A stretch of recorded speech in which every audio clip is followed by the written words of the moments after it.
What if all humans suddenly disappeared? When would the last light go out? Let's start with the obvious. Most artificial lights will go out quickly. Within hours, the major power grids will fail because management and maintenance depend on human support. The cascade begins. Power plants shut down, nuclear reactors trip offline, and infrastructure starts collapsing. Many power stations, such as coal and oil plants, require continuous fuel supply and human intervention. When fuel chains break, these stations will shut down one after another, causing widespread blackouts. Soon, all major electric grids will be offline. But what about sources that don't need constant upkeep? Huge potential lies with nuclear reactors. Some, like those in automatic mode, could run for several years. Nuclear fuel contains millions of times more energy than coal. But at the first sign of trouble, safety systems shut down the reactor immediately. Next, we have distributed sources, remote diesel generators on isolated islands, which can run from days to months depending on fuel reserves. Geothermal plants, like those in Iceland, could operate for quite a while, maybe up to half a year, if maintenance is neglected.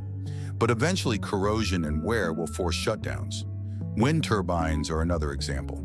Some, like those installed in the 1950s, ran for over a decade without service. Modern turbines might operate more reliably, but after a few years or decades, their gearboxes will seize up as lubrication and maintenance cease. Hydroelectric stations like Hoover Dam could run on autopilot for several years, but only if the power grid remains functional. Without transmission lines, the generated electricity has nowhere to go, and mechanical failures or clogged intakes will eventually stop them too. Batteries and solar panels.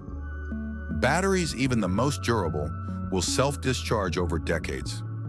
Usually they last 10 to 20 years, after which they are completely drained. Solar power, perhaps the most promising, will persist the longest.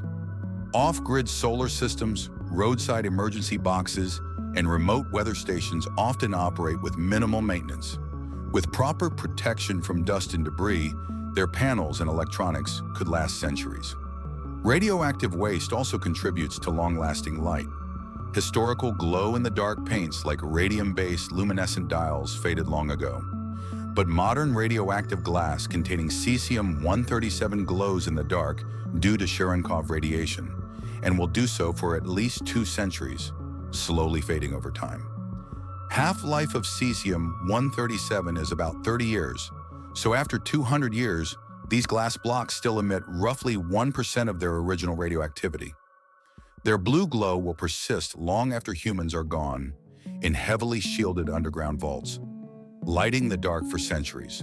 In conclusion, even after humans vanish, many engineering systems and radioactive residues will keep glowing or working for hundreds, even thousands of years. But most human-made infrastructure relying on upkeep will cease functioning within a few decades, plunging the world into darkness. A slow, long goodbye to civilization's artificial lights. And what about the remnants of radioactive waste? Even after 1,000 years, some of the most toxic waste will still glow, faintly, lighting the dark deep underground. So in the end, many sources of light, from the smallest batteries to the most dangerous waste, will keep glowing long after humans are gone. But the bright artificial lights that rely on human maintenance will go out first. And in the end, the world will be left only with the faint glow of nuclear waste and the distant remnants of cosmic radiation. That's how the last light will fade. A slow flicker of the past, lingering for hundreds, perhaps thousands of years. And even then, some radioactive glow may continue to burn faintly in the darkness. But eventually, just like all things, even that will be gone. And so the last lights of humanity and the universe will fade into the long, eternal dark.